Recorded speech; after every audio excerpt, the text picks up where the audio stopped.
சைதாப்பேட்டை தொகுதியில அவர் செஞ்சாத மாதிரி யாரும் செய்யவே இல்லை. கலைஞரே முதலமைச்சர் இருந்தார், பெருமையா சொல்றேன். அவர் கூட அங்க ஒரு பெரிய ஹாஸ்பிட்டல் கொண்டு வர முடியல. ஏன்னா எங்க பக்கத்துல இருக்கிற ஆலந்தூருக்கு பெரிய வசதியா இருக்குது. அந்த ஹாஸ்பிட்டல் போய் வந்த நோயாளி அவன் சொந்தக்காரன் ஓட்டு போட்டு ஜெயிக்கும். அவனுக்கெல்லாம் நல்ல சாவே வராது ஓப்பனா சொல்றேன். அவனுக்கெல்லாம் நல்ல சாவே வராது ஓப்பனா சொல்றேன். இனிமேல் பட்டு தயவு செய்து கையை மூடிக்கிட்டு சும்மா இருங்க. எது ஏறினா நமக்கு என்ன, ஓட்டு போட்டவன் தானே. அவனா பார்த்து ரோடுக்கு வந்து அவன் தலையில ஒரு மண்ணள்ளி கண்ணை போட்டுனாதான் இந்த சமுதாயத்துக்கு புத்தி வரும். நீங்க அவன் கேட்க யாராவது ஒருத்தர் இந்த மாதிரி ஏர் கண்டிஷன் பஸ் ஸ்டாப் கேட்டான், அவங்கள மாசம் ஏர் கண்டிஷன் பஸ் ஸ்டாப் கட்டினீங்களே, எல்லாம் மிஷினுக்கு ஓட்டு போட்டு போற கஞ்சாட்சி உட்காந்துக்கலாம். மச்சி இவன்டா. ஆமாடா இவன்டா. 6 மாசத்துல எலெக்ஷன் ஒரு மேயராவது நீங்க வந்தீங்களா, நான் ஒரு பக்கத்து மிஸ் எடுத்துக்கிறேன். சவாலை ஏற்க தயாரா? பேசாம ஏன் ஓர சத்தம் போடுற? காலைல மாத்திரை சாப்பிட்டியா? இல்ல அதே மாதிரி சார் திமுக இன்னும் அந்த தோல்வியோட திகைப்பிலேருந்து மீளவே இல்லையா? அழாதீங்க தம்பி, சொல்லியா சொன்னா கேளுங்க. அழாதீங்க தம்பி, தம்பி சொன்னா கேளுங்க, சொன்னா கேளுங்க. ஏன்டா அழுதுகிட்டு இருக்க? ஏன்டா அழுதுகிட்டு இருக்க? உங்க அப்பனை செத்தாடா போயிட்டா. வயசு பையன் வரட்ட உங்க அப்பனை தோக்கடிச்சிருக்கான், நீ நின்று அழுதுகிட்டு இருக்க. ஏன்னா உங்க தரப்புல இப்ப நீங்க குதிரை பேரம் நடந்திருக்கு அப்படின்லாம் நீங்க ஆளுநர்கிட்ட போய் புகார் கொடுக்குறீங்க. உங்களை பொறுத்த வரைக்கும், திமுகவை பொறுத்த வரைக்கும் பாஜகவுடைய ஏஜென்ட் தான் ஆளுநர், ரப்பர் ஸ்டாம்பு தான் ஆளுநர். அப்புறம் அந்த ஆளுநர்கிட்ட போய் ஏன் புகார் கொடுத்துக்கிட்டு இருக்கீங்க? மக்கள் முன்னாடி இதை கொண்டு போக வேண்டியதானே?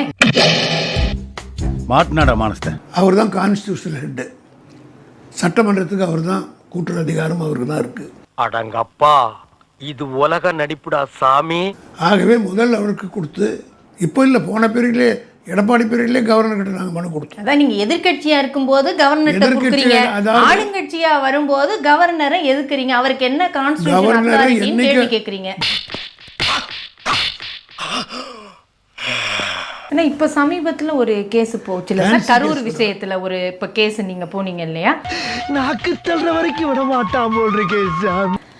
சுப்ரீம் கோர்ட்டுக்கு போனீங்களே, சிஎம் என்ன பேசணும் பேசக்கூடாது அப்படிங்கறதெல்லாம் நாங்க நீதிபதிகள் சொல்ல முடியாது அப்படின்னாரே. என்ன கோபத்துல இருந்தான அளவு அப்படியே காரிய மூஞ்சில துப்பிட்டா. அந்த கேஸ்லயும் நீங்க மேல போயிட்டு இதே பிரச்சனை ஒரு செட்பேக் தானே? செட்பேக் கிடையாது, அதான் தவறாக ரிப்போர்ட் ஆயிருக்கு. தம்பி படம் காட்டு. விஜய் குற்றம் சாட்டப்பட்ட நபராக சேர்க்கப்படவில்லை, எனவே தயவு செய்து ஆவணங்களை சரியாக படித்து விட்டு நீதிமன்றத்தில் பேசுங்கள் என்று நீதிபதிகள் கடும் எதிர்வினையாற்றி இருக்கின்றார்கள். பிழை இல்லாம திருச்சி எழுதி எடுத்துட்டாங்க. இப்போ முன்னாள் அமைச்சர்கள் மேலேயும் வழக்கு வரிசையாக இருக்குது. இப்போ ஏவ வேலு அவர்கள் மேலே, அடுத்து செந்தில் பாலாஜி அவர்கள் மேலேயும் வழக்கு, அடுத்தடுத்து இந்த மாதிரி அமைச்சர்கள் மேலேயே ஒரு வழக்குகள் இருக்குதே சார். இப்போ தாவேகாவுடைய அந்த மூவ் எப்படி இருக்கு? ஒரு ஸ்கெட்ச் போட்டு தூக்கணும்னு நினைக்கிறாங்களா? நீ தூக்கிட்டல்ல, அவனை தூக்கிட்டல்ல, சொல்ல, உன்னை பார்த்தாலே தெரியுது ஏதோ பண்ணியிருக்க. உண்மைதானே? தூக்கிட்டல்ல,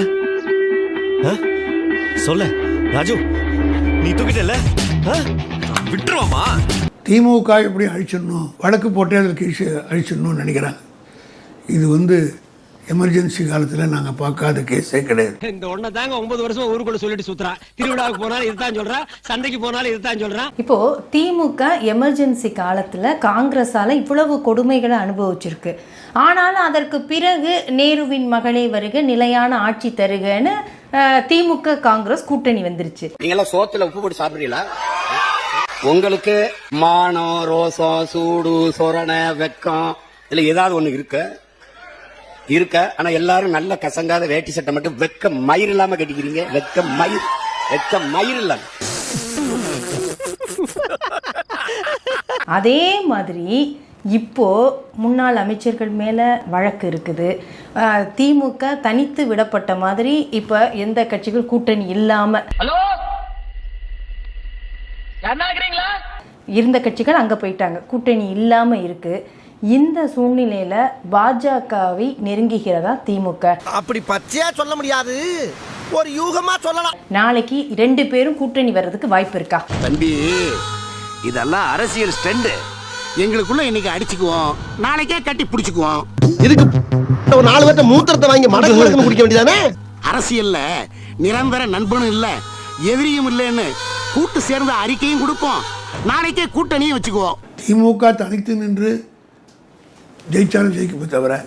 தம்பி காமெடி வேண்டாம், நான் சொல்லிட்டேன். நானு காமெடி பண்ணாதன்னு சொல்லியிருக்கேன் நானு. பிஜேபியோட என்பது எந்த காலத்திலும் கிடையாது.